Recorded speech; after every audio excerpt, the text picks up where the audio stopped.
So I did go to the sale barn earlier today. I got back about 3-4 hours ago, and I brought home 4 new calves. And so I took 4 calves to the market and I brought home 4 new calves. And here in about 2 weeks, or here in 2 weeks, I'm just gonna stick to the plan. I've got my plan, and I've always, one of the things, the thing I believe about discipline is that I need to stick to my plan, right? Always stick to the plan. The plan is the plan for a reason. And so my plan right now is to take animals to market every 2 weeks. And the big idea is that if I have 48 animals on my farm and I take 4 animals to market every 2 weeks, I'm raising the animals for 4 months. And if I bring them in at 200 and my plan is to take them to market at 500, in those 4 months I'll take them up about 300 pounds in those 4 months. And so today, while I was at market, I did buy animals a little bit smaller. I bought them at 200. Instead of, if you've been watching my videos, I've said that, my big whole plan is that I buy animals. I take a 10% deduction off the feeder cattle number, and then I'll cut that number in half, and I'll go to the sale barn with that number, and then I'll look for animals at that range, 1 to 1.5 type medium large frame animals. And and my the big weight range that I usually look for is about 200 to 350. I've said that before, but right now the plan is to bring them in at about 200, take them up to about 500, and then take them to market. And so today, I bought 4 calves. I got 4 good ones. I took 3 steers and a heifer to market, and I came home with 3 bulls and a heifer. And the 3 bulls and a heifer, their average weight, the 4 of them combined came out at 205. And so I got right on my target range for weight. And I got 4 good animals. And I was thinking about the numbers. And so, my big plan is to take animals to market every 2 weeks right now. And so this week I made, okay, so I haven't gotten my numbers yet, but I'm just going to guess. If I had to eyeball my numbers, if I had to appraise my numbers, if I had to just put a number on it, what do I think my animals are going to weigh, and how much do I think I'm going to get per animal? I would say that my animals are going to come in at about 7.25 to 750 on the 4 of them. Together it's going to be about 7.25 to 750. And I think I'm going to make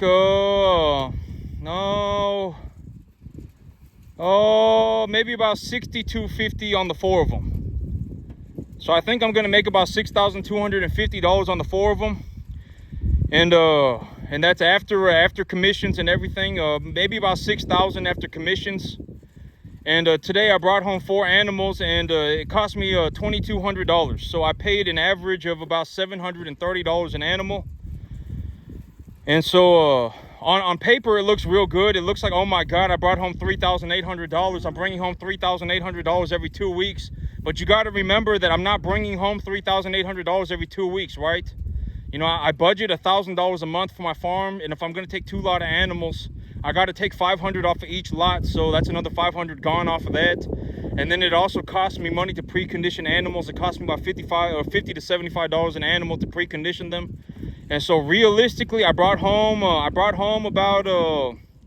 $3 grand. And so, and this is what I mean by when I estimate my numbers. The reason I say I estimate that I'm going to bring home $5,000 a month is because I lowball myself all the time. I always lowball myself. I always say this, right? Always lowball yourself when it comes to coming up, when you're estimating your numbers. Always lowball yourself. Don't come up with these these la land journey numbers. Oh my God, if my business works out in a spectacular fashion, then I'm going to make a massive amount of money. It's like massive is not a finite number. You need to figure out somewhat of a reasonable estimate.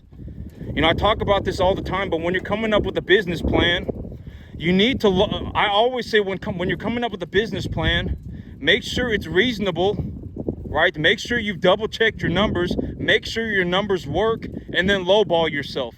Realistically, I'm going to make somewhere about $6,000 a month. But I always lowball myself. I just say, you know what, because things happen, mistakes happen, and whatever it may be, this and that happens, and I lose a little bit of money, right? And so, I say $5 grand. I'm going to make $5 grand a month. But right now, it looks like I'm going to make closer to about 6 or 7. And so, but I'm just going to say 5 because, I've already said that I think that the feeder cattle market is going down. I think so. I honestly think that it is. I think we're at near the top of the market. And if the feeder cattle market goes down, I don't really care. I'll just buy my animals cheaper too. The animals are starting to get a little bit cheaper on the cash market as well. In terms of the actual market, the animals are getting a little bit cheaper. And so, the feeder cattle number is still hovering around 255, 260. But in real life, corn took a plunge yesterday. Corn dropped from like 470 to like 410. It dropped like 60 bucks. It dropped like 15% over like a week. But I mean, I don't really care. 15% realistically, it's like, oh my God, the price of my corn went from $200 a ton to 170, right? I don't care. I don't care. I've already said, I don't care. If the price of corn goes from 200 to 170, that's not a big deal for me. I've already said that I don't think that. Oh well, actually, now that I say it, I don't know. I don't remember exactly, but I think I was saying that, like, I don't think that corn is going to 150 a ton, but it's actually kind of funny because, 2 days later, the corn market dropped like 15% in 2 days. And so, the corn is actually at about 170, but still we're not at 150, right? I said, I don't think we're going to 150 a ton corn. That's what I said. And we're technically not at $150 a ton corn. We're sitting at about 175. So, the corn market, ironically, right when I said that I don't think that corn prices are going to drop substantially, they dropped 15% over the course of about a week. But I don't really care, the corn market, if the corn market drops, then it's going to hold the cattle market up, and so I don't really care. But in terms of the actual cash price of cattle right now in my local area, the price of cattle has gone down a little bit. And if y'all take a look at the herd, you're going to actually see that the 5 animals that I had brought in several weeks ago, about 2 weeks ago, they're actually here now. They're actually with the rest of the herd. That's 3 of them right there, and that's one jumping up on the other one. And then I got all 5 of them. I let them back here, and so all 5 of them are doing good. They've been vaccinated. I vaccinated them about 10 days ago. I vaccinated them about 10 days ago, and that intranasal vaccination, it takes about 5 days for it to kick in, and so they should be good to go. And so I got 4 new animals today. I took 4 animals to market, and I took 4 animals to market, and I'm gonna estimate that I came home with about $4,000 cash. I came home with 4 new animals. I got good animals, and I also came home with about $4,000 cash. But if you really think about it, I'm gonna have to take about another $500 off of that. That's about $3,500, and then it's gonna cost me money to precondition these animals. So really, I only came home with about $3,200. And on a month-to-month basis, maybe I make about $6,000 a month. Maybe I'm making about I'm just gonna say $5,000 a month. Because things happen, right? Sometimes an animal dies or whatever may happens, and and so I just say 5,000, right? I just say 5,000. And so on a conservative estimate, I bring home about $5,000 a month. And the big idea of my farm right now is that I'm not, the $5,000 a month that I'm bringing home is very nice, right? I've already said this 20 times. It's very nice. But an extra, okay, here's the thing, is that if I want to sit on a 10-acre field, and if I want to sit on a 10-acre field and bring home $140,000 a year for the rest of my life, I can always come back and do that if I felt like it, right? Like, if I just want to sit here and make my $11,000, $12,000 a month, if that's what I want to do, I can do that. I can always come back to this, right? I'm not at risk for anything. This, maybe, if you listen to how I think about things, like if I give you my perspective, you will, the ideas will rub off on you. I've already said, when it comes to money, in terms of reality of money, if you could, you would. That's what I say about money, right? If you could, you would. And the reason you don't is because you can't. And so if you come to that realization that you can't, then you should work to a situation where you can, right? You should look to get better, have better character, get better at what you're doing, etc., etc. Dedicate yourself, persevere, etc., etc., right? And so, I've already said my whole big idea on money is if you could, you would. Everybody, it does not matter who we're talking about, 99.999% of the entire population of the earth, If they realize that they could put together $2 million worth of equity for $4,000 a month tomorrow, if they realize that they could do that, they would do it, right? If you could, you would. And that goes for everybody, right? It does not matter. If you woke up tomorrow and you said, oh my God, I can run 200 cattle. I can do it, right? You woke up tomorrow and you legitimately said, I can run 200 cattle. I'm going to go and find myself a 50-acre piece of property and open an option contract on it. I'm going to go and open up an option contract on a 50-acre property so that now I don't have to pay for 6 months or a year or whatever it may be, whatever time frame that you have decided is reasonable for you. And I'm going to go and buy 200 cattle, right? I'm going to go and buy 200 cattle, and I'm going to drop 200 cattle on this field, and I'm going to make myself $250,000 a year and build $10 million worth of equity, right? If you could, you would. And that goes for everybody. Every single person on the entire planet, when it comes to money, it does not matter what you think right now. You are lying to yourself. You know, if you look at yourself and you go, oh my God, I don't want 12 grand a month. If that is what you think, you are lying to yourself. If you could, you would. And the reason you don't is because you can't, right? And you want to be in a situation where you are working to a point where you can, right? I mean, you know, that's the big idea. You know, you want to get yourself to a point where you can. You don't want to be sitting in a corner fiddling your own diddly or diddlies with other poor people, right? I've already talked about this 50,000 times. You don't want to be in a situation where you're just fiddling diddlies with other poor people. You don't want to be in that situation, because then you're all collectively going to be poor forever, right? You want to start working to a point where you can actually do things. And when you can do things, like if you woke up tomorrow and you said, oh my God, I can actually run 200 cattle. I can actually run 200 cattle. Let me go and find a piece of property. I'm going to go and find a piece of property and open an option contract on it. I'm going to open an option contract on it, go to the bank and get a loan and purchase assets, tax deductible assets, right? If you realize that you could do it, you would do it. It's a drastic amount of money.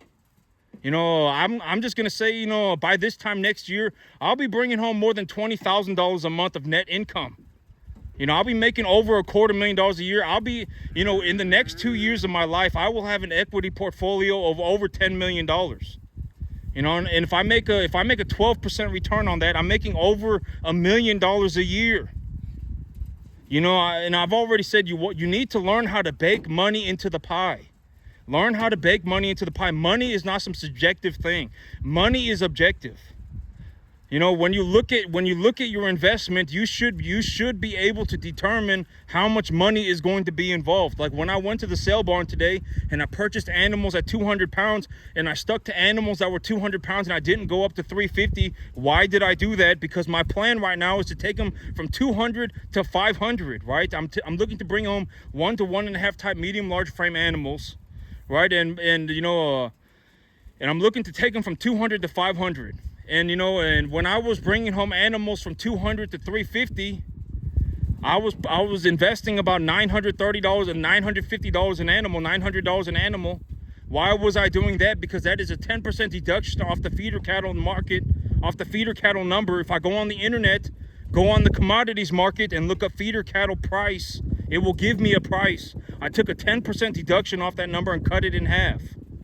And then when I cut that number in half, I take a 10% deduction because I'm in Texas and our cattle are valued at a lower number. We have a very large number of cattle here in this area, but our cattle are not of substantially high quality.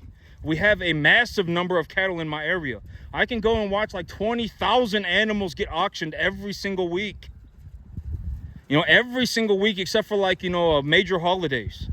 Every single week I can, you know, if I drive in a 1.5 hour circle, I can watch like 20,000 animals get auctioned every single week. That is how many animals, that is how many cattle are in my area. If you come to Central Texas and you draw if you point at Dallas and you go 100 miles out and you draw a circle, if you drive around in that circle, you will drive around in like 9 out of 10 cities or more will have more cattle than people. You know, there are a lot of cities where it's like 1,500 people and it's like 150,000 cattle. A lot of them in my area. There is a massive number of cattle in my area, but the cattle are not of substantial quality. And so how do you account for that? You go on the feeder cattle number, you deduct 10%, and you cut that number in half. That is what works for me in my area. I go to the sell barn with that number, and then I purchase animals. And when I purchase animals, usually what I'm buying is an animal that weighs between 200 and 350 pounds. But as of right now, because of the, I'm looking to make more of a return per pound of feed, right? I'm feeding my animals, I'm feeding my animals commodity feed. I'm looking to make more return per pound of feed. So I'm lowering the animal weight that I'm bringing in. I'm bringing them in at about 200 pounds. I'm not going up to 350. I'm looking for animals at about 175 to 2.25. And today, the animals that I brought home on the average were 205. And so, I paid about $700 an animal, about $725 an animal. I bought 4 animals. I took 4 animals to market. I bought 4 animals, and I came home with 4 animals and about $4,000 cash. I came home with about $4,000 cash, and then, I got to deduct $500 because, if I'm going to take 2 lot of animals to market every month, then, it's $500 per lot, and then it's going to cost me about $250 bucks to, precondition each lot of animals. So that's another 250 plus 200, that's 500. So 1,500, 750. So I need to take a 4,000 and subtract 750 off of it. Realistically, I brought home about $3,000. I brought home about $3,000 of net profit, maybe about $3,250. And so, I do that twice a month, and I'm bringing home on a conservative estimate, I'm bringing home about $5,000 a month. I'm just going to say 5,000 because sometimes things go wrong, right? Something goes wrong sometimes, and then I don't bring home as much money. And so right now, if things go perfectly just to the right, I mean, everything goes to the right, the feeder cattle market just goes to the right, my animals, whatever, everything just goes to the right, I will make about $6,500 a month. But on a conservative estimate, if I lowball myself, I'll make about $5,000. And for me to purchase my new field, it's going to cost about $2,000 a month. And so realistically, I'm in a situation right now where I have about $3,000 a month left over. But that $3,000 a month I have left over, I can just hold on to it or whatever. I've already decided that with the money that I have left over, I'm not going to buy cattle with it. I'm going to utilize leverage, 100% leverage for cattle. So I'm not going to use money for cattle anymore. I'm going to buy the S&P 500. And so with that $3,000 a month, I'm just going to put it into the S&P 500. And then, when I get my new piece of property squared away, I'll probably be making about $25,000 a month. And then, when I start doing that, I'm going to have to go and find a new piece of property. But right now I'm working on getting my property squared away. I gotta get the money sent to escrow, and then the option contract is running, and then I gotta get a fence built, and then I gotta get a well drilled, and then here in 2 weeks, I gotta take more animals to market. I'm gonna take my animals to market at an average weight of about 500 to 600 pounds, and I'm gonna bring them in at about 200. And so, as of right now, on this field, just this field, I would say I'm probably making, realistically, I'm making about $70,000 a year, but on just a conservative estimate, I'm making 60. And when I talk about my money, I'm not looking to throw my money in your face, right? I've already said this 20,000 times. I'm not looking to just be like, oh my God, and just start slapping you in the face with money. I'm not looking to do that, right? The reason I'm giving you my numbers is so that you understand how to develop these ideas around money. I'm looking to give you my perspective. I've already said that money, you need to learn how to bake money into the pie. And if you would, you could, right? That's my big belief on money. If the average person realized that they could wake up tomorrow and put together $2 million worth of equity and make a 12% return on it, they would be doing it. It does not matter who we're talking about. It does not matter what you think right now. If you could actually do it, you would do it. If you could, you would. Almost everybody, if they could make $250,000 a year, they would choose to do it. Regardless of what they think right now, they would do it. Right? And this is also, don't lie to yourself. If you're sitting there going, oh my God, I don't want $250,000 a year, you're lying to yourself. If you actually could do it, you would be doing it. Right? I can almost guarantee it. Legitimately, I would be willing to, like, I would bet 10 to 1. If you asked 1,000 people at random in all of America, would you rather make $250,000 a year or $50,000 a year? Almost everybody's going to choose to make $250,000. The only reason you don't is because you can't. And you want to get yourself to a point where you can, right? This is what I've been talking about all the time. You want to get yourself to a point where you can.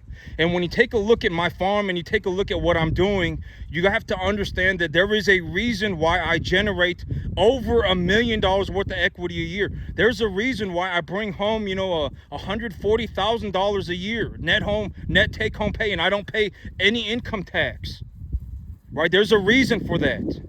And so when I give you my perspective, I am looking to show you my perspective. This is what I do on a daily basis. Right now, my farm is making about $6,000 a month. On a conservative estimate, it's making about $5,000 a month. That's about how much money I bring home. On a 10.5 acre field, I bring home about $5,000 a month, right? Realistically, it's closer to 6,000. And with the money, what am I doing with the money? Right? I have an option contract opened on a piece of property.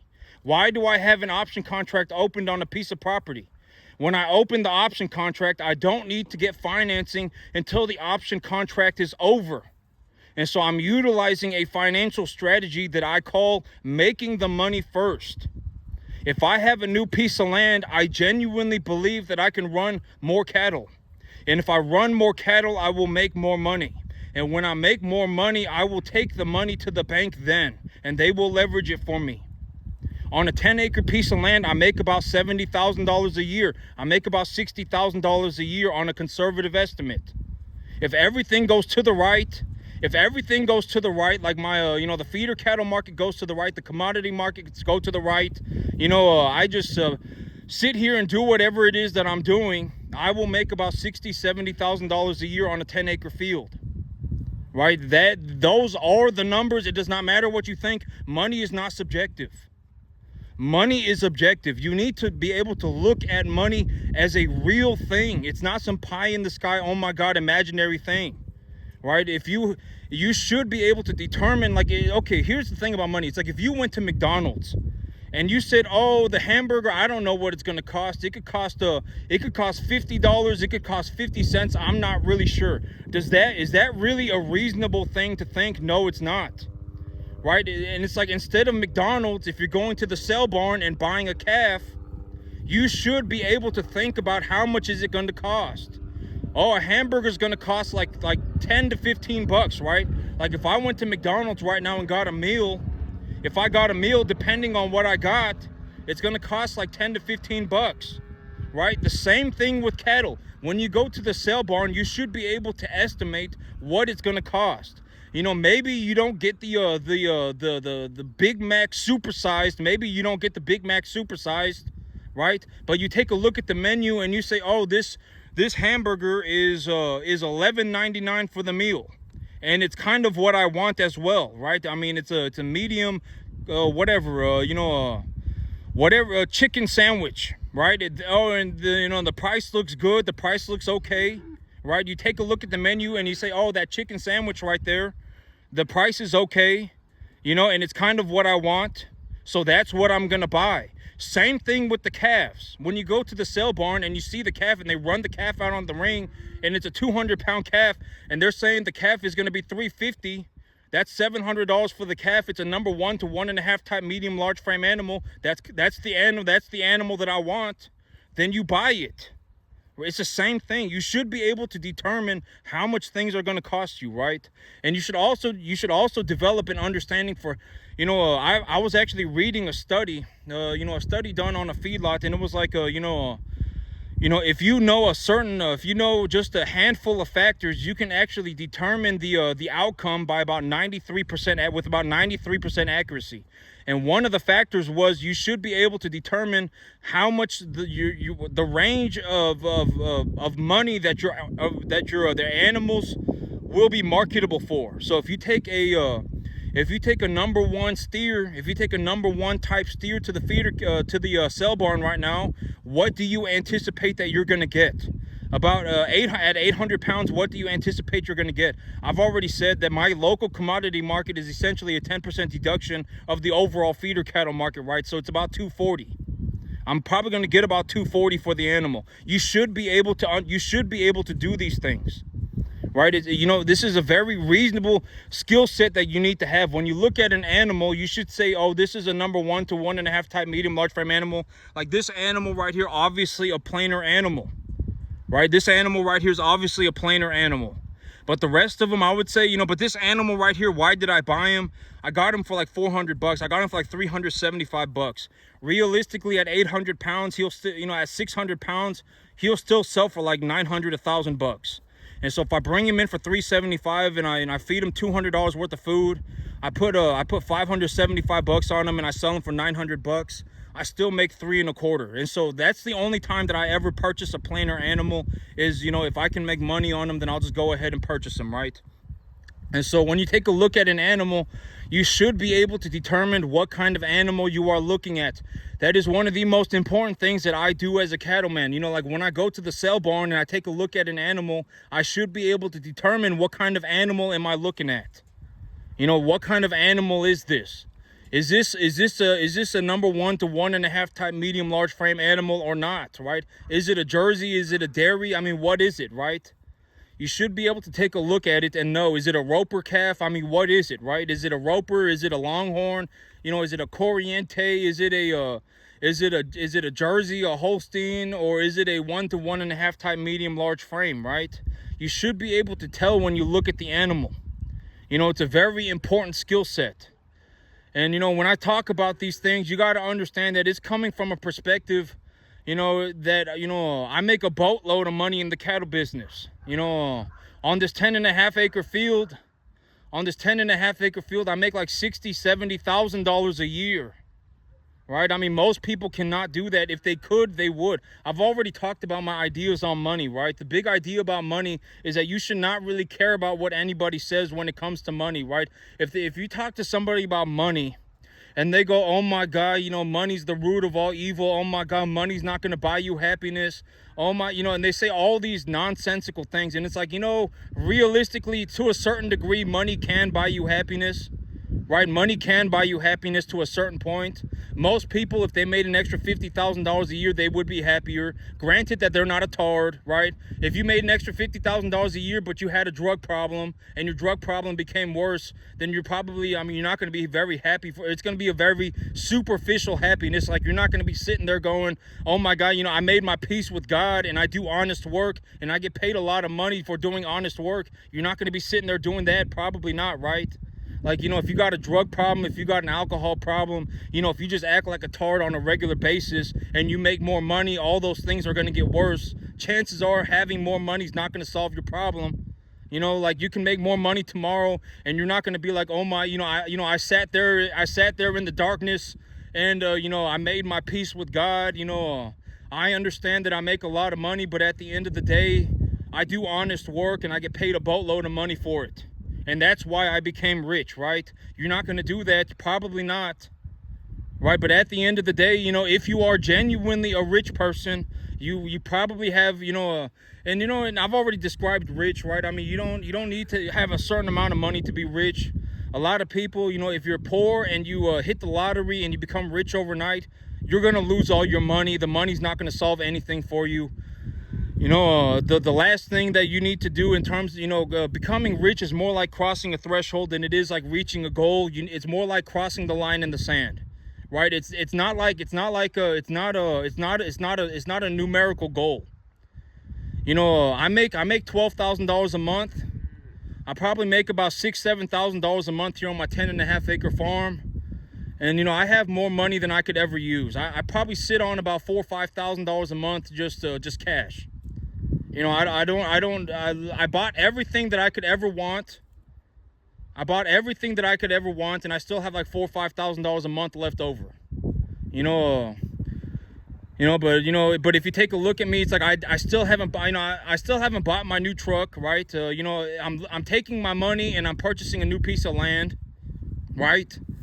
And chances are, if you're poor and you make an extra $4,000 or $5,000 a month, you'll just continue to be poor. And this is also, this is also what I mean by, by the time that you have become poor, and I'm just gonna say it, almost everybody in America is poor. Almost everybody. Like, if you took 1,000 people at random in any part of America, if you took 1,000 people at random, put them all in a room, and I took a bet with everybody 10-1, with every single person in that room 10-1 that you're poor, that I would make money on that bet.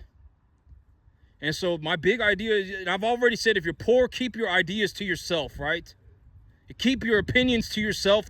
There's a reason you're poor, right? I mean, you should not be proud of yourself if you're poor, right? I mean, it's like being on drugs. It's like, if you're on drugs and you say, oh my God, it's not my fault, I'm on drugs, you're never going to get over the drugs. You will be on the drugs forever. It is your fault that you're on drugs. Right? I mean, you should not be on drugs. It's the same thing with being poor. You should start understanding, this is also what I mean by, I'm just looking to give my perspective to the world. Because if I give my perspective to the world, at the end of the day, there is a reason why I make such a boatload of money. Right? I put together over $1 million worth of equity a year. There's a reason for that. And maybe when you listen to me talk, or maybe when I give my ideas, it will become apparent to people. Oh my God, this is what this guy thinks about on a daily basis. This is why he makes so much money. This is what this guy thinks about. He doesn't just sit in a room and act like a tard all day, right? Oh my God, this is actually what this guy does, right? And, maybe, when I give my perspective, people will become aware of these ideas. And then you will see the opportunities in the world yourself. And I've already said like 20 times, even in this video, that money is not subjective. Money is objective, right? I went to the sale barn today, and I bought 4 animals, 3 steers and 3 bulls and a heifer. And I paid $2,200 on them. And when I give just an appraisal value on my animals right now, the ones that I took to the market, I would anticipate that I made somewhere around $6,000, maybe about $6,200. And so I subtract $2,200 from that number. I came home with $4,000 cash and 4 new animals. I take $750 off of that because of the expenses of my farm, the cost of my farm, the cost of my farm, right? And so realistically, I only came home with about $3,250. And if I come home with $3,250 twice a month, I'm bringing home about $6,500 a month, right? But if I lowball myself, which I should not look at, I should reduce that number, right? Because I don't know if something's going to happen, right? Something might happen. The feeder cattle market might go down. Maybe I bring home a sick animal or something, right? Something might happen. And so I lowball myself at $5,000. And if I lowball myself, I make about $60,000 a year on this 10-acre field. And I take that money and then I go and I buy myself a new field with it. I run through my funnel first all the time. This is also why I have not bought myself a new truck. It's like, if I'm making all this money, why don't I just go and buy myself a new truck? Because I always run my money through the investment funnel first. I always run my money through my investment funnel. My investment funnel is the funnel for a reason, right? The number one thing that I always buy are cattle. If I have the capacity to buy more cattle, I will buy more cattle. If I have the capacity to buy a feed for a profitable value, like if there's a local farmer in my area producing feed for a very cost efficient, and if I run the numbers on the feed, I realize that I can make money on the feed by just giving it to my animals, I will buy the feed. And then number 3 is real estate. And then number 4 is equipment. And then number 5 is everything else. That is always how I spend my money, always. I don't go from 1 to 4. I always go 1, 2, 3, 4. I always buy my animals first. If I have the capacity to buy more feed at a cost-effective price, I will purchase feed. Because, cattle and feed, I will make money on it. If I purchase it at the right price, etc., etc., and the commodity markets are doing whatever they are doing. If I purchase them at the right price, then I will make money on them. It no longer becomes an expense. It becomes an appreciable asset that is tax deductible. This is what I've been talking about all the time too, right? Like, if I'm able to purchase a tax deductible asset that is appreciable knowledgeably, if I bring home an asset and I'm like, I spent $700 on this asset, And if I do ABC to it, then reasonably I can increase the evaluation of the asset from $700 to $1,400, and it'll cost me $300 to do it. That $400 difference is an unrealized gain, and it's also my profit margin. If I want to realize my gains, I can take my animals to the market. If I don't want to realize my gains, if I want to hold on to the asset for tax deduction purposes, I can just hold on to the asset with unrealized gains. I've talked about all these ideas like 50,000 times, right? This is realistically what I do on a regular basis. This is how I live my life. This is also, maybe when you take a listen to what I do, you're going to realize there is a reason this guy makes over $1 million a year, right? This is why. I mean, listen to my ideas. Realistically, I've already said, if you could, you would. And it does not matter if you took every single person in America, every single person, and put them in a room and said, do you want to make $2.5 million over the next 2 years, or do you want to make, whatever else, 20,000? Do you want to make $50,000 a year, or do you want to make do you want to make $1 million a year? Do you want to make $100,000 a year, or do you want to make $1 million a year? Almost everybody is going to choose $1 million a year. Almost everybody, like 99.999% of the entire population of the earth, would choose to make the $1 million over the 100 grand. And the reason they don't is because they can't.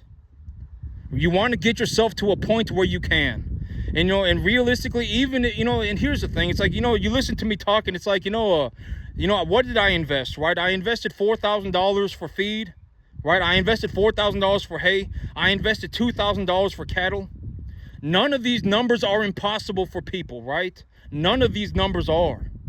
I mean, if you genuinely wanted to go, and if it was a do or die situation, and you were like, oh my God, I got to figure out a way to make an extra $2,000 a month so that I can start a cattle business that makes me $7,000 a month, you could do it. Anybody could. I mean, the $2,000 a month is not what's stopping people, right? And this cattle business right here on this 10.5 acre field, I make about $5,000-$6,000 a month. And it costs me like, if I go 100% leverage for my cattle, maybe it costs me like $500 a month to run my business. And on that $500 a month investment, I make about $6 grand, $5 grand. I about tenfold my money every single month. And it's like, and here's the thing, it's like, if you genuinely could, you would, right? So don't be a tard, all right? The reason you aren't doing it is because you can't. Come to that realization and then do better for yourself, right? There's no reason to sit there and go, oh my God, if I just had this piece of land. Because here's the thing, it's like, if you take a look at me, right? Like, I genuinely believe that I can run 200 cattle. I genuinely believe that I can do it. So what did I do? I went and found a deal. I went and found a deal on a piece of land, and I made the deal work for me, and then I opened an option contract on it so that I can start using the field without opening financing on it. I've already, why did I do what I'm doing? Because of that, right?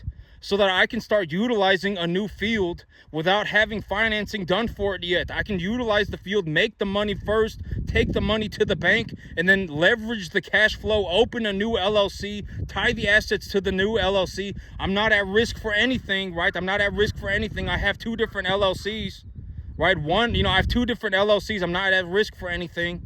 I'm not going to cross collateralize anything. I'm leveraging, I'm going to the field. I'm going to a new field. I'm going to cash flow the field, open a new LLC on it, and then leverage that cash flow for financing. I'm not at risk for anything, right? I've already said that when it comes to business, you need to learn to structure your deals so that you are not at risk for anything. Because if you are not at risk for anything, it is like a superpower. Even if one of your LLCs go under, they can't take your other LLC. They can't take your other assets away. Legally, they cannot do that, right? Nobody can do that. That's the whole idea of an LLC, right? So if you start a new business, like me, I'm starting a new business. I'm going on to a new farm, right? I'm opening up a new field, right? I'm going to go and purchase a new field. I'm going to start a new LLC, and I'm going to tie the assets of my new LLC to the new LLC, right? Why do I do that? Because if I do that, I'm not cross-collateralized for any of my assets. They cannot take away my other assets. Even if one of my businesses go bankrupt, they cannot take away my other assets. And that's what I call, if you have nothing to lose, right? You have nothing to lose. And if you're in a situation where you have nothing to lose, it is like a superpower. You can go and, start a new business anywhere, right? And America as a system is set up to make it easier for poor people to make money. America might be the only country in the planet where it is easier to make money if you are poor. It might be the only one. There are a lot of countries where if you are poor and attempt to get rich, they will throw you into a ditch, hit you over the head with a rock. Right? They will. I mean, if you're born poor in a lot of these other countries, and I've already talked about this 50,000 times, but if I was not born in America, I could not have made it. If I was born, even in, wherever, I don't even know where, I'm not going, America is the greatest country on the planet, right? Why would I go anywhere? If I was not born in America, I could not have made it. But America as a system is set up, is built so that it is easier for poor people to make money. The less money you make, the less taxes you pay. If you want to go on the internet right now and start a business and open up an LLC, you're not at risk for anything. And you can tie your assets to your new LLC. I mean, you're not at risk for anything. It's only going to cost you a few $100 to open up that LLC.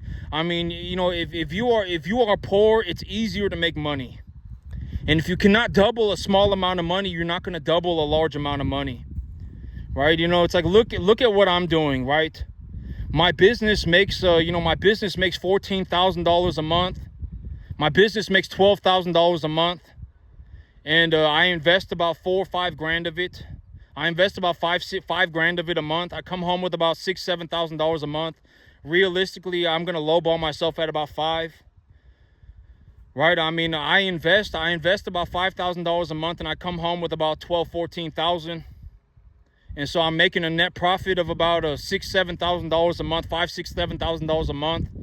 I'm essentially making a 250% return on my capital. I invest $5,000, and I come home with about $14,000. I come home with about $12,000. And so, if you cannot turn $5,000 into $12,000, you're not going to turn $12,000 into $20,000. I don't know what else to tell you, right? I mean, you're not going to magically start making a magical sum of money.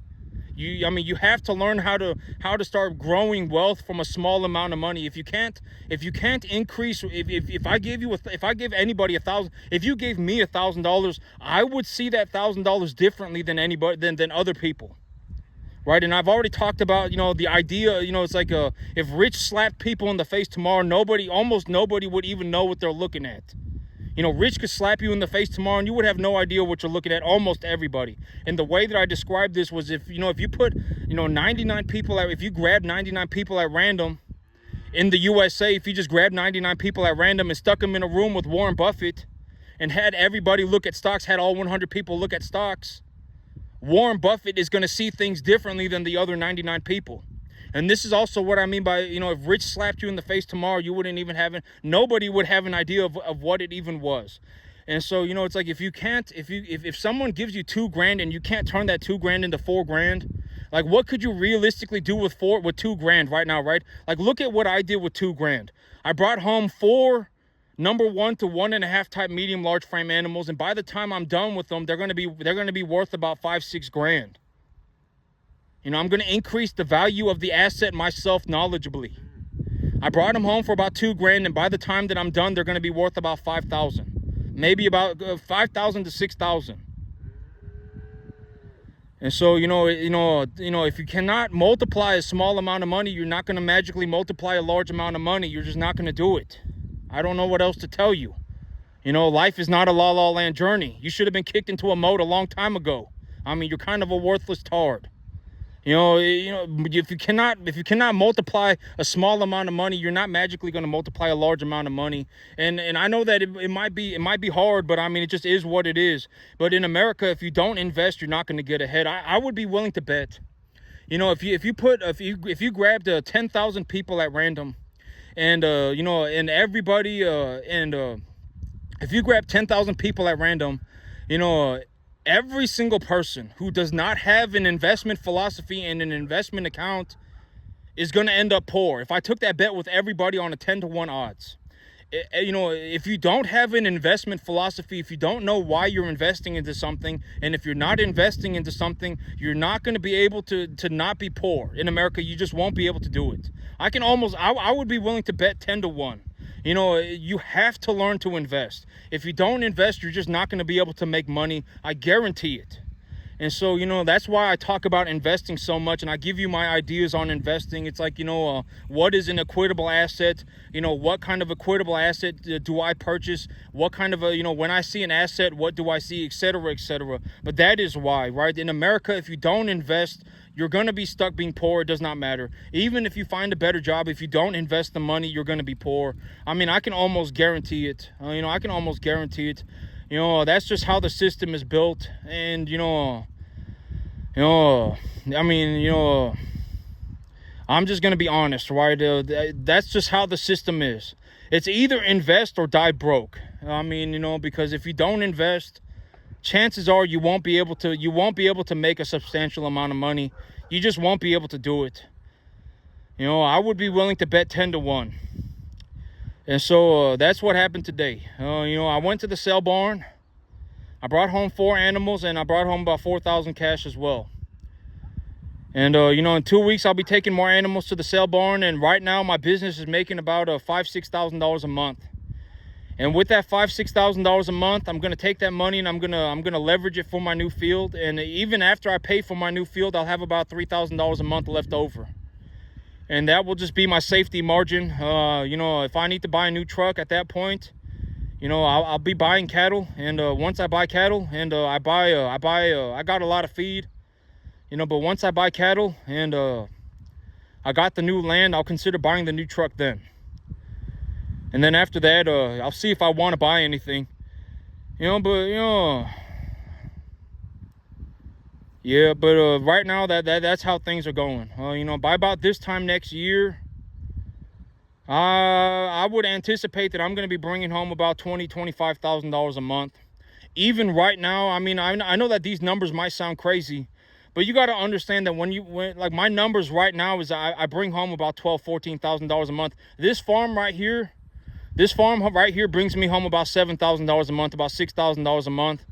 And then, I also got the unrealized gains in my animals. I have unrealized gains in my animals. You know, I would say I bring home about $18,000 to $20,000 a month right now. Not 18 to 20, about 16 to 18,000 a month. So right now my income is about 16 to 18,000 a month. You got to understand that me going to $25,000 a month is not that big of a jump. You know, I'm already making about 18,000 a month. This farm right here is making me about 14,000 a month. And, me going up to 25 is not that big of a jump. I'll probably even go over. I'll probably go up to about 35, 40. And so, and that's the thing. It's like, and this is what I mean by, at the end of the day, the last step to becoming rich. And this is also why I say the things that I do.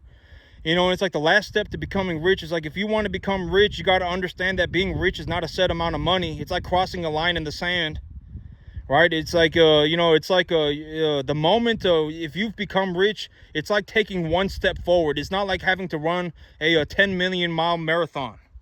It's like when you cross that line in the sand, once you cross the threshold, you are essentially rich, effective immediately. The moment you learn to, if you've gone through all the 3 steps, you've increased your income, you've invested your incomes into something that you understand and that you fundamentally believe will go up in value over a long period of time, and then you don't ruin it for yourself over a long period of time. Usually it's going to be about 10 to 15 years. If you do that for about 15 years, you will feel the effects of wealth. And it's like when you take a look at me, this is my 15th year farming.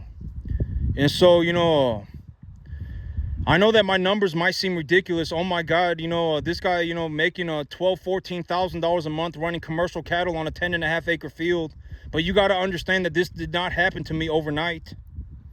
And even right now, it's like I bring home in excess of about $5,000 a month. Even today, just today, I brought home $4,000 cash. Just today I brought home $4,000 cash, and I didn't go and immediately kick myself in the dick, right? I didn't do it. I have the money, and, you know, now I'm like, you know, I should hold on to the money so that I can buy new land. And once I float my debt service, I'm going to take my money and put it in the S&P 500, right? That's what I'm going to do with my money. I'm not going to go and buy a bunch of beer. I'm not going to go and do a bunch of drugs, right? I'm not going to go and just immediately buy myself a new truck, right? I'm not going to do that stuff. I'm just going to put my money in the S&P 500. You know, I'm going to put my money in the S&P 500 and float my debt service. And then I'm just going to, you know, I'm going to figure out what I'll do then, you know, you know, but that's what I'm going to do, right? Like, you know, I'm going to buy more cattle. You know, I got a lot of feed. I'm going to pay for my land. I'm going to buy more land. And then when I'm done with that, I'm just going to, you know, I'm going to put all of my money in the S&P 500. You know, if I see that it is financially beneficial for me to go and, you know, buy a new truck, then I'll go and buy a new truck. You know, and I'll take a look at my taxes at the end of the year. And if my accountant says I need to pay a lot of money in taxes, I'll go and buy myself a new truck. You know, or I'll go and buy myself a new piece of land or anything else. And then if I really just, if no matter what, I just make so much money that I can't spend it, you know, no matter what, it just doesn't, you know, I just make so much money that I can't invest all of it, then I'll go and buy myself, you know, a nice house or whatever it may be. But this time next year, you can mark my words, this time next year, I'll be making about $25,000 to $35,000 a month, take home pay. And as of right now, I'm already, you know, in terms of take home pay, I'm probably bringing home about 14,000. As of right now, you know, but I mean, I bring home 12 to 14,000, but then it's like I got to deduct about 1,500 for the cost of my business. So realistically, I'm bringing home about 10,500, about $11,500 a month. And by this time next year, I'll have about tripled that. I'll be bringing home about $35,000 a month. And you know, when I make money like that, you know, I you know, if I want to go and I want to, you know, whatever, you know, I'm not going to go and do a bunch of drugs, right? I'm not going to go and drink a bunch of beer, right? I've already said that the last step to becoming rich, I'll probably just buy the S&P 500. You know, I don't know what I'm going to do. But even now, with this farm, like just today, I brought home about $4,000. You know, in 2 weeks, I'll probably bring home about another $3,500. This farm right here is bringing me home about $8,000 a month. $7,000 a month. Lowball myself about $5,000-6,000. And realistically, with things going, you know, that's when I have grass. If I have grass, you know, that's what my numbers look like, right? But right now, I don't have grass. I got them on a feed. And so I would just say realistically, right now, I'm bringing home about 5,000. But when I got grass, I can bring home about 7,000. You know, my profits go up about 1,000. And so, you know, when I have grass, I'll bring home about $7,000 a month. And when I don't have grass, I'll bring home about 5,000. And so, you know, but that's my situation right now. That's how much money I brought home today. And, you know, at the end of the day, you know, if you want my perspective, and, you know, at the end of the day, there is a reason why I am bringing home such a massive amount of money. When you take a look at me and you go, you know, oh my God, right? And I'm accumulating over $1 million worth of equity a year. You have to learn to bake the money into the pie. There is a reason why I am generating such a massive amount of money. There's a reason why I am. And also, when you have poor people, there's also a reason why poor people are poor. You got to look at it. I mean, you got to look at it, you know, and be objectively straightforward with yourself. Lying to yourself is not going to help you, right? If you're poor, there's a reason you're poor. And, you know, I'm just going to say it. There is a reason why I generate over $1 million worth of equity a year, right? There's a reason why I came home with $4,000 cash today. In 2 weeks, I'll bring home another $3,500 of cash. There's a reason why I bring home $5,000, $6,000, $7,000 a month on a 10-acre field of running commercial cow. There's a reason for it. And maybe when you listen to my perspective and I give you my perspective, you will begin to understand yourself. And, you know, you don't have to be a farmer to get rich. I've already said this 50,000 times. You don't have to be a cattleman to become rich, right? And maybe you will see your opportunities somewhere else. But when I give you my perspective and it begins to open up your mind, maybe you will see these opportunities somewhere else. And that's the big thing about money, is that my big belief system about money is if you could, you would. And if you can't, and if you're not doing it, it's because you can't. And so don't sit there and fiddle your own diddly, right? Learn to, be objectively straightforward with yourself. Oh my God, maybe I should get better. Maybe I should do better. And if you do better, you can get to this point too, right? And it's that way for anything, right? If you could, you would. And that goes for everybody, right? That's the thing. That's my big idea on money, is if you could, you would. If you genuinely believed that you could run 200 cattle tomorrow, if you looked at yourself and you said, my God, I could run 200 cattle, I can do it, then you would go and find a piece of real estate and open an option contract on it. You don't need any money, right? You just need to formulate a good deal. You just need to find the right deal and make a deal on it. You can take your $10,000 in savings or whatever it may be and, and open an option contract on that piece of property, right? And you can open that have an option contract on that piece of property for 6 months to a year. And then you can go and run your 200 cattle and make your $25,000 a month too, right? If you genuinely believed you could do it, you would be doing it. And the reason, and that's the big idea of money, is if you could, you would, right? And if you're not doing it, it's because you can't. And so don't lie to yourself. Lying to yourself is not going to make your situation any better. You can't do it, and so you're not doing it. And so you should look to get better to a point where you can do it, and then go and do it yourself. All right, don't lie to yourself. If you lie to yourself, it's not going to make your life any better. The reason you're not doing it is because you can't. Be honest with yourself. And if you got to a point where you could, then you would do it. Right? If you genuinely believe that you could run 200 cattle like me, I genuinely believe that I can run 200 cattle. So what am I doing? Right? I'm going to go and open an option contract on a 50-acre piece of land. Why am I going to do that? Because if I open an option contract on a 50-acre piece of land, I can run more cattle without having financing. And if I run more cattle, I will make more money. I can open up another LLC, tie the assets to that new LLC. I'm not at risk for anything, and I can leverage my cash flow from the new property for the new field itself, right? It's a financial strategy that I call making the money first. And so, if you genuinely believe that you could do it, you would do it. Everybody would. And so that's it for me today, YouTube. Y'all have a good one.